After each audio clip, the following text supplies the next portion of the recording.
बीदर जिला एआईएमआईएम इकाई के अध्यक्ष अब्दुल अजीज मुन्ना और एआईएमआईएम बीदर उत्तर निर्वाचन क्षेत्र के अध्यक्ष आतिफ अशर ने मीडिया से बात करते हुए शहीद सैफुद्दीन के हत्यारे चेतन सिंह को कड़ी से कड़ी सजा देने की मांग की और शहीद सैफुद्दीन की इस त्रासदी पर अफसोस जताया।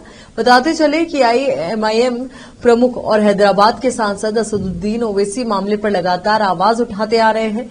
शहीद सैफुद्दीन कई सालों से नामपल्ली के इलाके बाजार में गार्ड में रह रहे थे, इसलिए नामपल्ली के विधायक जाफर हुसैन मेराज और मजलिस के सदस्यों ने मुंबई जाकर वारिस पठान के साथ भरपूर प्रतिनिधित्व करते हुए शहीद सैफुद्दीन के शव को बीदर तक पहुंचाने में मदद की, लेकिन तेलंगाना सरकार की ओर से अभी तक कोई आर्थिक मदद की घोषणा नहीं की गई। केपी न्यूज के संवाददाता असलम खान की रिपोर्ट। अभी हम बीदर डिस्ट्रिक्ट बीदर तालुके के गांव हमीलापुर में मौजूद हैं। जयपुर टू मुंबई ट्रेन में पुलिस की वर्दी में एक आतंकवादी ने 4 बेकसूर लोगों का कत्ल किया, जिसमें 3 मुसलमान थे। अभी गवर्नमेंट के सूत्रों से ये बात बताई जा रही है कि वो ज़हनी तौर पर माजूर था।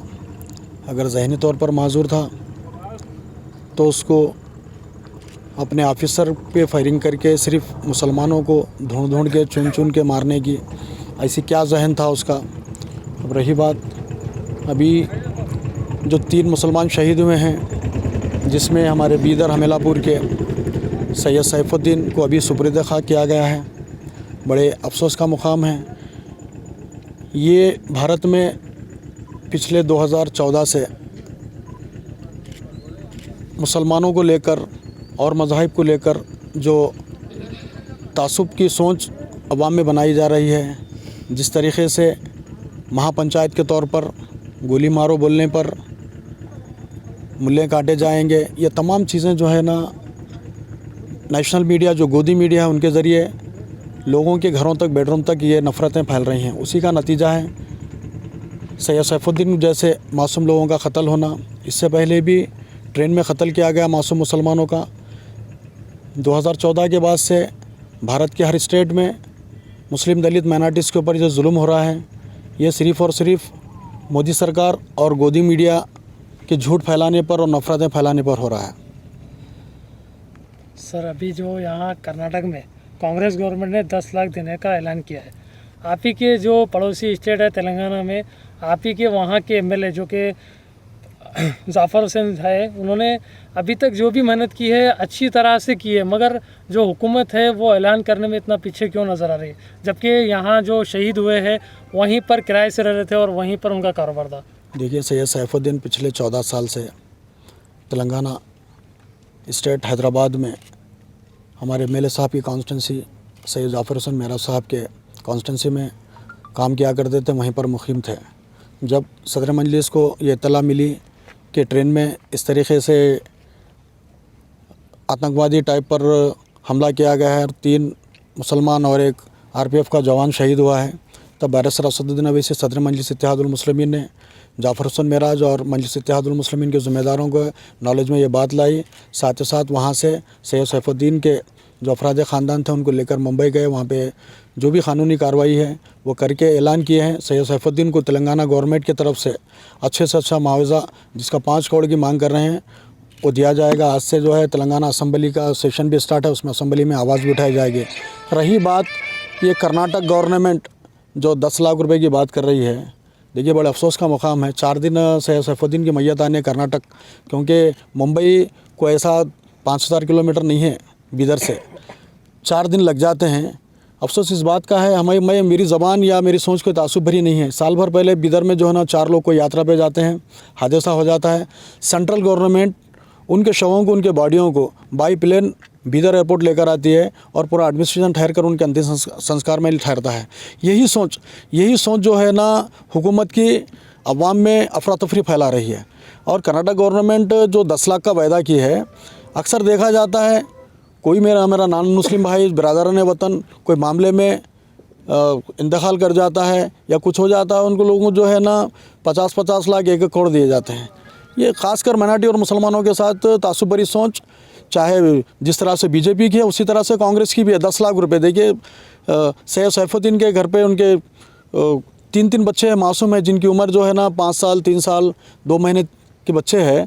तो इन लोगों का गुजारा कैसा होगा? हम हुकूमत कर्नाटका से भी मांग करते हैं कि हुकूमत कर्नाटका सेंट्रल गवर्नमेंट से मांग करे, जिस तरह से अभी आपके चैनल वाले हमारे कैबिनेट मिनिस्टर को पूछ रहे थे कि अपोजिशन कमज़ोर है। अपोजिशन वाकई कमज़ोर है। अपोजिशन अगर कमज़ोर होता तो हुकूमत में बैठे हुए लोग जो है ना इस तरीके का नंगा नाच नहीं करते। अगर अपोजिशन कमज़ोर ना होता तो ये गोदी मीडिया जो है ना इस तरीके से हर एक के बेडरूम तक जो है ना झूठ और नफ़रत नहीं फैलाती थी। तो हम हुकूमत कर्नाटका से मजलिस इत्तेहादुल मुस्लिमीन डिमांड करती है कि सैयद सैफुद्दीन के बेवा को अच्छी सा जवाब दिया जाए, जिसकी मांग कर्नाटक गवर्नमेंट सेंट्रल गवर्नमेंट से करे। मैं शुक्रगुजार हूँ उन चैनल्स का जो सच्चाई फैला रहे हैं, जबकि गोदी मीडिया पाकिस्तान से आई हुई सीमा और इंडिया से पाकिस्तान गई हुई अंजलि के बारे में बता रहे हैं। सुबह उठते कि जो ना झूठ परोसते हैं। ये न्यूज़, इतनी बड़ी न्यूज़ जो है ना गोदी मीडिया दबा के रखा है।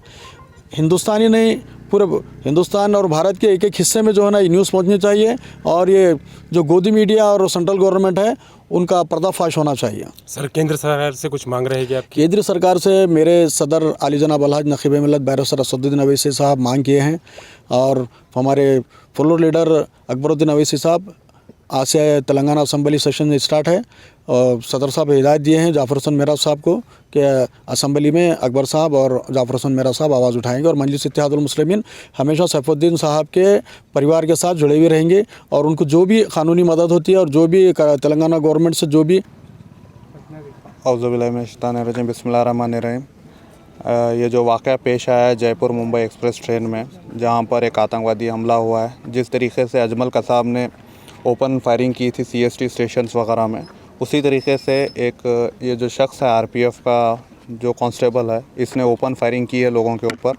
तो ये जो है एक पूरे हिंदुस्तानियों के ऊपर ये हमला है, और नेशनल मीडिया इसके ऊपर खामोश है। ये एक बहुत बड़ी ताज्जुब की बात है। अब रही दूसरी तरफ से सोशल मीडिया के जितने भी बड़े बड़े चैनल्स हैं, वो लोग न्यूज़ को बताने की वजह से इतना हाईलाइट हो रहा है। नेशनल मीडिया तो इसको एकदम पूरी तरीके से कॉर्नर कर दिया है। ये बहुत अफसोस की बात है। हिंदुस्तान के 4 शहरियों को ट्रेन में मारा जाता है, और कोई बड़े से बड़े लीडर इसके ऊपर खामोश है। इवन अपोजिशन तक इसके ऊपर खामोश है। बहुत सोचने वाली बात है। कांग्रेस के जो बड़े बड़े नेता हैं, राहुल गांधी है, वो कहते हैं कि हम नफ़रत को जो है मोहब्बत से ख़त्म करेंगे, मोहब्बत की दुकान लगाएंगे। इतना नफ़रत फैल रहा है मुल्क में अब तक, और राहुल गांधी का इसके ऊपर एक ट्वीट तक नहीं आया। बहुत अफसोस की बात है। उसके ऊपर साथ साथ तेजस्वी यादव है, बहुत सारे जितने भी बड़े बड़े लीडर्स हैं जो अपने आप को मुसलमानों का हमदर्द बताते हैं, इतना बड़ा हादसा होने के बाद भी उसके ऊपर भी कुछ नहीं बोल रहे हैं ये लोग। तो ये चाहिए कि मुसलमान अपने आंखें खोल के देखें, पहचाने कि अपने दोस्त कौन है, अपने दुश्मन कौन है। रही बात हमारी AIMIM की, हमारे जितने भी वर्कर्स थे, जितने जो स्टेट्स में थे, इसमें मारे गए टोटल 4 लोग। तो चारों लोगों को जो है इनका पूरा बॉडी के जितने भी रिचुअल्स वगैरह करने के थे, आप देखिए 4 दिन हो गए मुंबई से बीदर को बॉडी आने के लिए। कर्नाटका की कांग्रेस गवर्नमेंट इसके अंदर नाकामयाब रही कि उनको यहाँ तक लाया जाए। वो हमारी पार्टी की पहल थी। हमारे जो लीडर थे हैदराबाद से, क्योंकि जो सैफुद्दीन थे वो हैदराबाद में जॉब कर रहे थे 12 साल से, तो रेसिडेंट तो उनका बीदर का है, लेकिन वर्क वहाँ पर करने की वजह से वो स्टेट के नहीं रहने के बावजूद भी सिर्फ वहाँ पर वो वर्क करने की वजह से उनको, जब हमको मालूम हुआ तो असद साहब की हिदायत पर जाफ़र हुसैन मेराज MLA मुंबई पहुंचकर इनके जो आगे की जो प्रोसेस था उसको पूरा करने में काम किए। बाद में जब पता चला कि वहाँ पे और दूसरे 2 जो बॉडीज़ थे, उनका भी प्रोसीजर हम लोगों ने ही किया है। उनको एक को जयपुर भिजाया, एक को बिहार भिजाया। जयपुर में हमारे जो सदर है जमील साहब, उन्होंने जाकर वहाँ पर जो आगे का कार्रवाई किए हैं। और बिहार की जो हमारी टीम है, आफ्ताब साहब है, आदिल साहब है, वो लोग वहाँ पर उनके घरों को वगैरह पहुँच के करके पुरसा वगैरह दे के माली इमदाद वगैरह पहुँचाने की कोशिश की है। और हम यहाँ पर बीदर में जो है, मैं हूँ, मुन्ना भैया और दूसरे भी हमारे MIM के जो लोग थे वो कल से यहाँ पर मौजूद थे। और एम्बुलेंसेस वगैरह का जो भी अरेंजमेंट वगैरह था मुंबई से बीदर तक का, हमारे जो नामपल्ली के MLA साहब थे उन्होंने पूरा वहाँ पर काम किया। मुंबई की भी हमारी जो MIM की टीम है उन्होंने भी काम किया। इस तरीके से हमारी जो पार्टी है पूरे इंडिया लेवल के ऊपर काम कर रही है। जहाँ पर भी कुछ होता है तो हम सबसे पहले आवाज़ उठाते हैं, और ये नहीं देखते कि उसका मज़हब वगैरह क्या है। इवन जो हमारा जो कांस्टेबल जो मारे गए थे, उनका तक भी हमने वहाँ पर प्रोसीजर वगैरह किया है। सर सोशल मीडिया का जो नाम आप भी लिया है आपने, सोशल मीडिया पर कोई न्यूज़ आ जाए तो वो फेक कहा जाता है, तो इसको लेकर आप क्या कहेंगे? देखिए ज़रूरी नहीं है कि हर चीज़ फेक हो, इवन नेशनल मीडिया भी फेक न्यूज़ चलाती है। जी ये that's not a important thing. अब वो लोग जानबूझकर इसके ऊपर क्या है, एक अल्टरनेट चीज़ बन गई है, आवाज़ उठ रही है, उसकी वजह से इसको टारगेट किया जाता है। Thank you sir. आपका नाम बोलिए। मेरा नाम आतिफ अचर है, be the north M president. ठीक।